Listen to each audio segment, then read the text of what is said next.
Joshua, to get us started, give me two truths and a lie, please.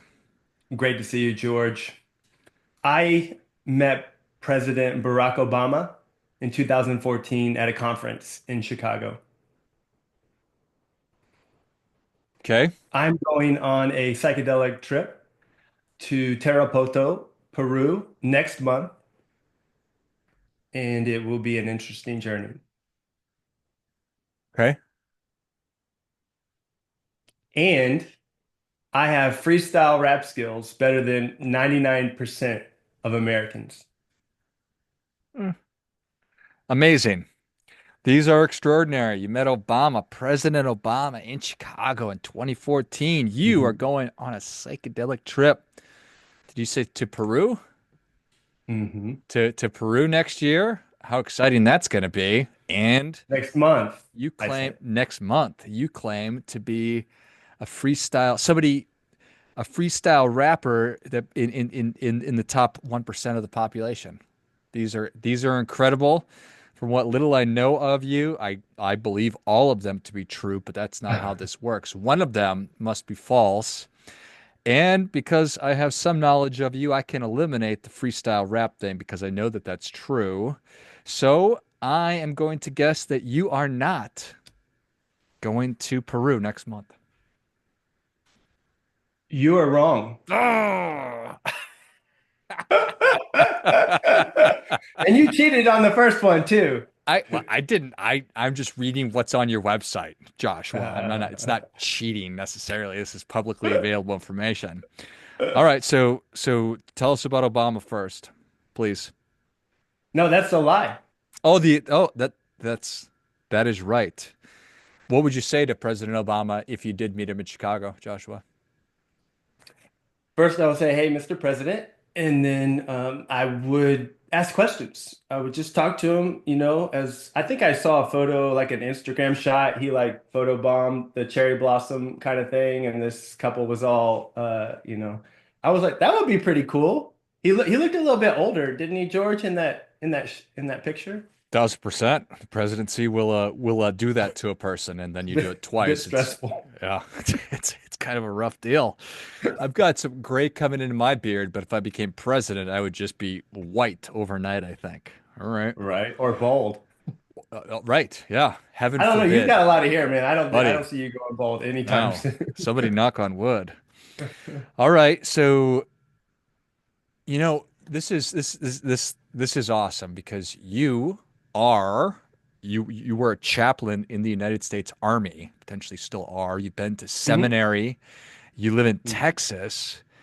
You're a rapper and you're going to a psychedelic trip. Tell me how that came to be.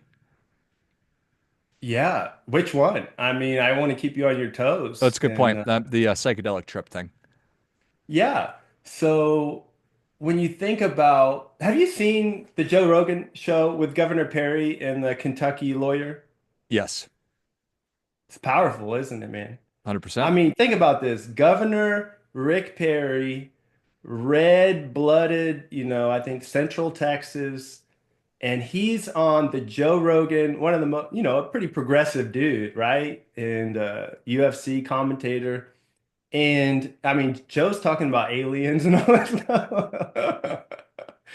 And he's saying, I've dedicated my life to supporting military veterans. He shared that story of Marcus Luttrell.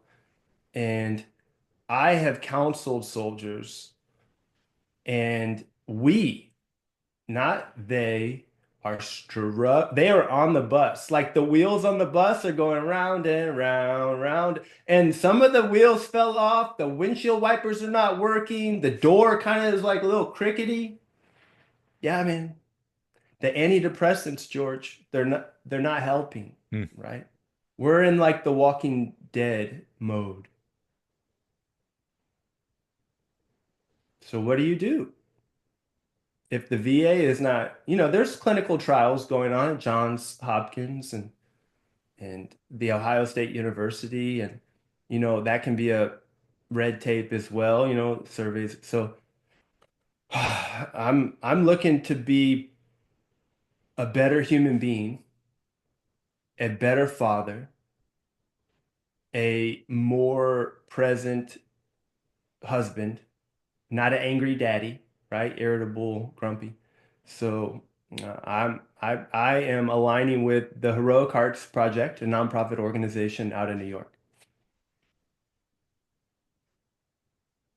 Excellent. Well, I know that so many challenges when you're coming out of the service and coming back and reacclimating to civilian life and struggling with so many different things, and the incidence of suicide within the veteran community is awful, and all the different struggles. So anything that can help to alleviate that is awesome. So I commend you for doing that, and look forward to hearing about how the trip goes. So thank you for doing that. Absolutely. And I still am a Department of Defense employee, and there are certain standards. And so I have to be careful and responsible in my communication as a military leader.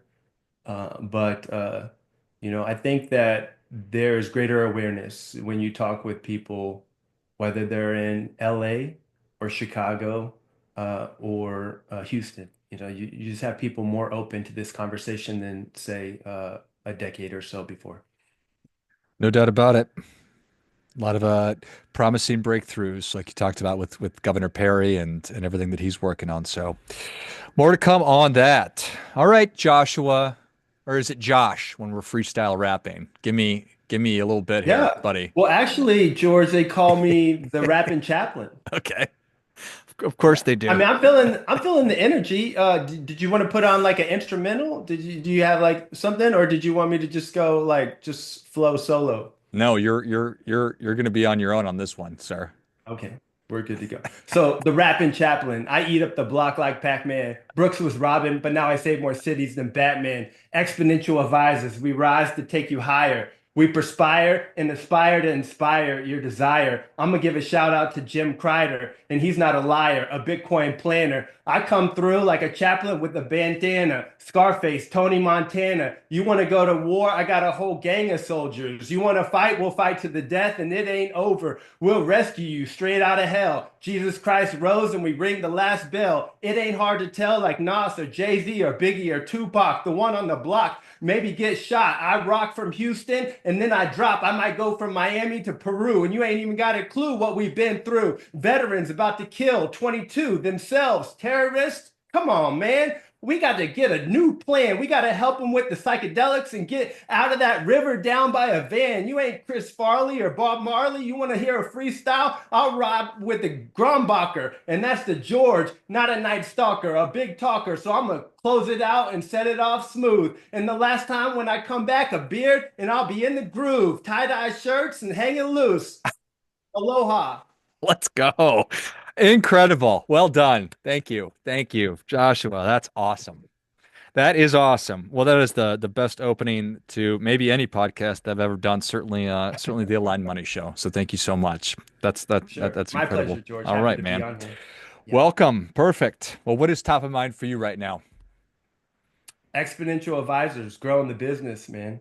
So we launched in late January 25. I incorporated in July last year, so had some runway to plan. And when I filed with FINRA, that went smoothly. And then I told the Texas Board of Securities when I filed my state registration. And by the way, I'm partnering with XYPN, XY Planning Network, which is co-founded Michael Kitsis and Alan Moore, about 2,000 advisors. They're growing exponentially, and I'm not going to say that word a lot, even though it's in my title of the business, but they truly are a solid network of fee-based fee-for-service financial planners. And when I filed with the Texas Board of Securities, I told them I was going to be integrating Bitcoin and digital assets into the financial plan. And I got 50 bonus compliance questions from the regulators. Great. So we worked through there and worked with the XYPN compliance team. And so we were able to get those finalized on January 31. Well, congratulations. Congratulations. What is it about it's you are serving lots of different folks, but I think that you have a concentration on Army veterans or just people that served our country in the armed forces. Why bring crypto assets, digital assets into it? Yeah, so I've had some conversations with a decent amount of soldiers as a chaplain. I get to walk around and you get a lot of freedom in that role because that's a chaplain. And so they're not gonna, the commanders and they're not gonna boss you around because they know like you're there to support the soldiers and they have their operational mission and complexity. But what I found is soldiers don't have a lot of financial knowledge. And when they do approach George digital assets, what coin do you think they're investing in? I It might would, surprise you. yeah, um, the Trump coin. That's fair. That's a good guess. So I'm going to give you a hint. Tesla. Okay, all right. Doge, Yeah, Elon Musk. the Doge. Yeah. Dogecoin. But I couldn't understand it, because the hardcore Bitcoin maximalists, they dog the altcoins and the meme coins especially, right? It's Yeah. not, not backed by anything and it's a joke. But here's what I began to understand is that their friend told them, hey, invest in Dogecoin and you can get a Lamborghini or, you can get rich. And they have this kind of shared collaborative, this community, because now they're collectively investing in it together. In a younger I'm Generation X. So in the younger millennial generations and maybe even the Zs. So they're more prone to move into that because of the reasons that you just laid out, which are compelling. Who wouldn't want to drive a Ferrari, a Lamborghini? Who doesn't want to feel like you're a part of something that's maybe outside of the system a little bit? Um, Mhm. so you tell them, "Yep, put all your money into Dogecoin," or how do you recommend that digital assets become part of a greater financial plan? Here's what's crazy. So I don't necessarily like, you have to be careful, Army chaplain, right? And then giving spiritual support, but you can also give concrete financial guidance with the trusted relationship, and then just disclose or say, hey, listen, this you're not a client of mine. This is not necessarily financial advice, but based on my experience, here's some things to think about. But here's where it gets really interesting from a macroeconomic perspective. Raoul Paul, former Goldman Sachs trader, very influential podcaster and thought leader in the digital asset space and dealing with the best guests around. And he says in his research, he talks about Bitcoin outperforming and so on and so forth. He says that Doge over XYZ time period has actually outperformed Bitcoin. So it's like hard to wrap our minds around the fact that maybe we're in a Doge world. Could be. So, I mean, he challenges the status quo thinking. I mean, Bitcoin is already enough for the status quo, but for a meme coin to kind of now, obviously, we've had the short-term, pullbacks, and I try not to follow those necessarily short-term trends.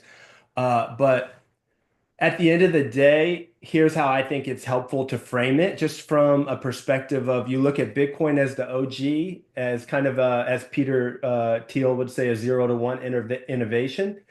And then the other altcoins are more like NASDAQ tech stocks, high growth, more, some risk as well involved in that. So I think that's a easier framework, kind of like Bitcoin is a one of a kind category, and then the other altcoins until something else changes. Fair enough. So, okay. And it's something that you're obviously interested in as well.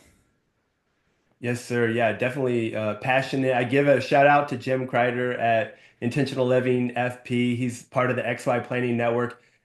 Incredible financial planner. And he's the one that kind of, as we would say, orange pilled me. And so I think it's good, appropriate story is that, I was in Louisville at the time and around Denton in North Texas, North Dallas, Fort Worth area.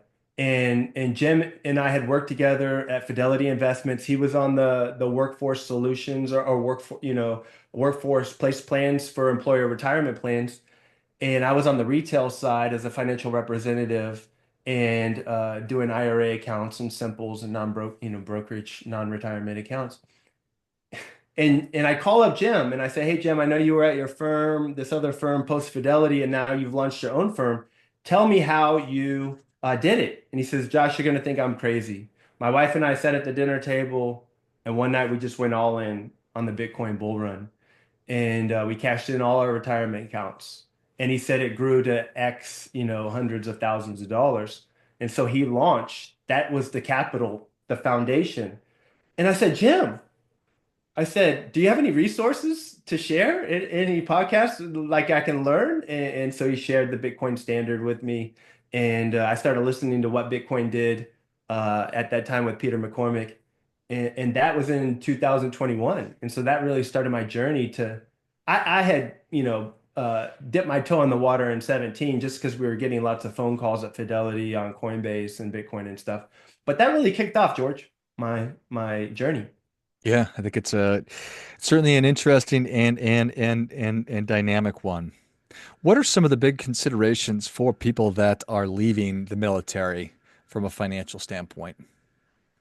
Yeah, so what I see as a rough rule is that when you make that decision at, say, 10 years, and every circumstance is different, but usually if you've stayed in 10, with the not having pensions and stuff, unless you work at like Lockheed Martin or Raytheon or something like that, the defense contractors, which is getting interesting with the government contracts and the other doge, right? Right. Um, but if you're going to stay or you're going to go, then it needs to be, on one side of the 10-year mark or the other. And I've seen soldiers who have been at like 14 years and they had a bad frontline leader or supervisor and they said, I'm out. And I said, do you realize? I said, can you put in like, can we put a number if you retire as a staff sergeant, an E6, right? A junior non-commissioned officer, how much your retirement will be, like the present value in future value? And they were like, Chaplain, with all due respect, sir, I don't care. I'm so upset. I just couldn't talk him out of those emotions. So that's the decision. Are you going to stay or are you going to go? And then you got healthcare and VA disability benefits. Those are big. And here, listen to me, veterans. Listen to me on this podcast.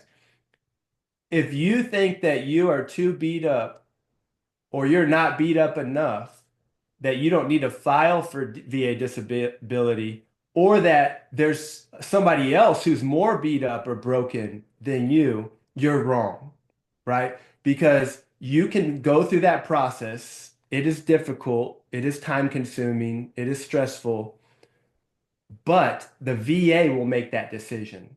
You need to give yourself a shot. That's really good counsel right there. And I imagine that there's a lot of people in the service that are of that mind of, you know what, there's people that need it way worse than I am. They're way less off or way worse off than I am. But the correct answer is let's just let the VA make that determination because that's what they do. So stick Yeah. to the process. And that's kind of a similar conversation to Joshua. I just got to get out of here. I can't put in another 6 months. I can't put in another week, let alone 6 years. And I think we've all probably been in a situation like that. And so just, you know what, I don't even want to go through the process. Um, but to your point, that's an extremely expensive decision, potentially. hmm I just had a field grade officer, okay, tell me, um, hey, he had that point of view, and it's like, and I explained to him, hey, sir, and he's like, thank you, Chaplain, for that information. I appreciate it, and then just walked off, and so that's his decision, right? But I could tell you, I mean, just going, I was in the Army, active duty infantry before I became a chaplain, so hua hua stuff. Going to basic training in 2004 at Fort Pitt, that was traumatic in and of itself. I mean, they just throw your bags off the bus and they're blowing whistles and they're yelling. And I had a college degree, So I had a mountain of college debt, George. Listen to this. And my mom was like, "You need to get a job. You need to get a job." And so I said, "Okay, I'll go." So I went to a private school in Fort Worth, TCU, go Horned Frogs. And I go back home to Houston. I signed up with the recruiter. I had a high ASVAB score. So he says, "Well, what do you want to do?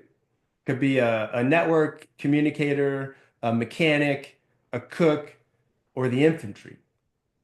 Well, isn't that what the army is about? Is the infantry like the honor and the glory and fighting?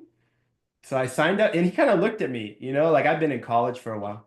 I signed up, got to Fort Benning. Well, I was a specialist, E4. So I was a little bit higher than the private or the private first class. This is what the drill sergeant said to me. He said, "Specialist Brooks." It's got a little hat, the brown circle. He says, "Post." And so I kind of shuffled up there and put my arms behind my back, and I was like, "Yes, drill sergeant." He says, "You have a college degree?" And I said, "Yes, drill sergeant." He says, "You think you're effing smarter than me?" He says, "You think you're," and he says, "Do push-ups. You're nothing." And that was like my intro to the army. And as you're doing the push-ups, are you thinking I've made a terrible decision? Yeah, I mean, that was the start of a series of experiences at basic training. But yeah, I mean, it can be challenging, but it was a good experience. I did the student loan repayment program. I signed up for 3 years. It paid off one-third of your college debt each year of active service. So it paid off $59,000 of my undergraduate. So that was good. And then I went to seminary in Phoenix and got some more graduate debt. How about that? The American way. The American way. How clear is it, or how knowable is it for these guys and these gals who are in thinking about getting out to run hypotheticals on, if I stayed in for another year, how would that impact my benefits versus if I got out now, or if I stayed in 5 more years? How hard is it to get that information?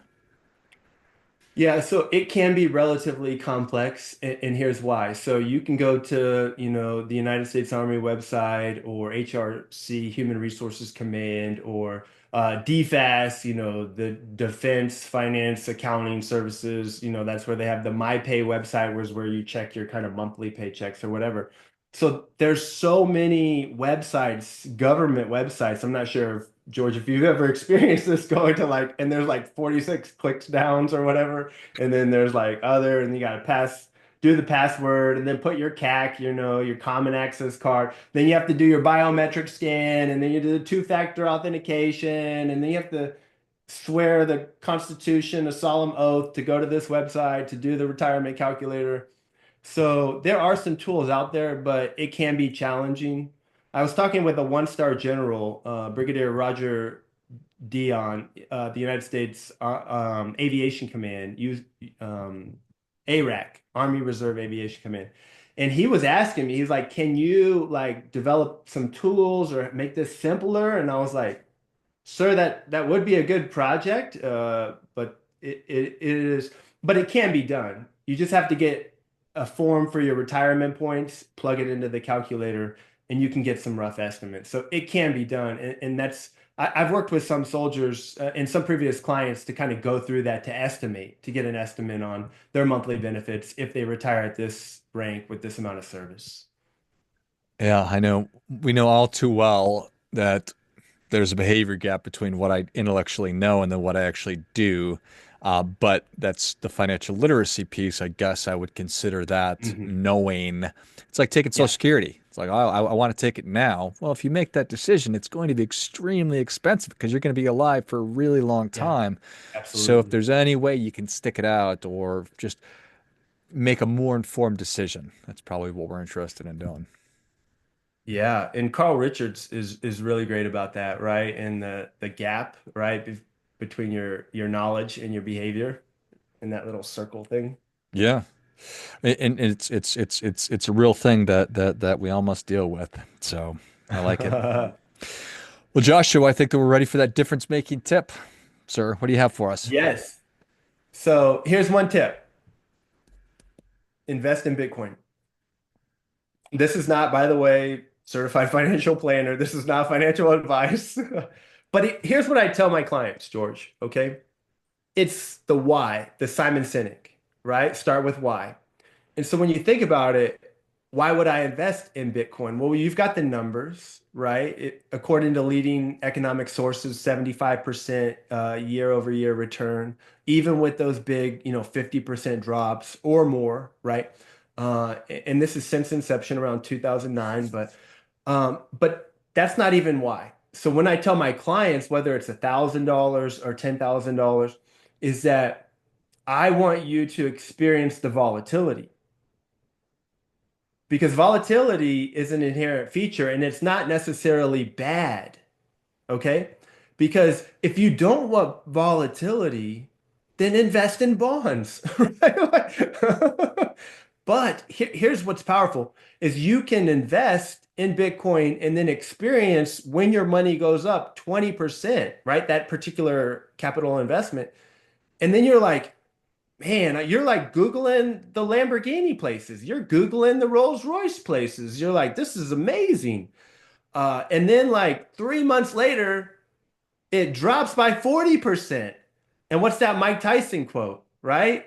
Everyone has a plan to beat the champ until they get hit by that first punch, right? Pow! And so when you can experience that, not just, rational, like, oh, that's cool, it's going up a lot, but like it's literally your investment, that can be and you may realize this is not for me. Well, I think that is great stuff. That definitely gets it. Come on. So you go from wanting to buy and thinking you're ready to buy that Ferrari, and then all of a sudden, Bitcoin punches you right in your mouth, and you realize, Yeah. okay, I guess I'll keep driving the Honda for a little while longer. So It's a food for it's a thought. hard decision because if you want the red Ferrari or if you have to go with kind of the banana yellow, you got the Tom Selleck thing going. Wow. Wow. Deep cut, Joshua. Deep cut right there. I think I remember that actual episode. He was making fun of the guy for having a yellow Ferrari and said that the only color for Ferraris should be red, something along Yeah. those lines. Yeah, absolutely. That was like Did you two know one difference one making other tiff. thing I want to just expand on that. Did you know Floyd Mayweather says he has in all of his home locations, he has a different colored Lamborghini. So he'll have like all blue colored and all yellow colors and all black colors. That just helps him to remember like where he's at, what location. That's a helpful trick right there. That's a little bit of a life hack that we should all do. Like, oh, where am I? Oh, I'm at the Florida location because all my Ferraris are green. Yeah. I like it. Then you don't have to worry about Like the palm stuff. trees. Yeah, I mean, I've got so much to worry about. How am I supposed to know where I actually am at any given time? I like it. Well, Joshua, thank you so much for coming on. Where can people learn more about you? How can people engage with you and Exponential Planning Advisors? Yes, sir.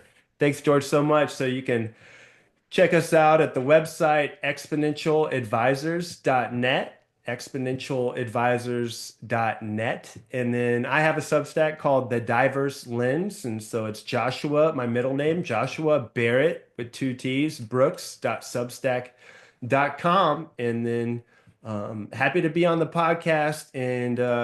And lastly, we're going to be pushing out some short form videos with N2 Content Marketing, Nate and Nick, and they have some a good platform to help financial advisors really get that message out to the people on Instagram and TikTok. Everywhere you go, scroll, scroll, scroll. So yeah, I appreciate it again, George.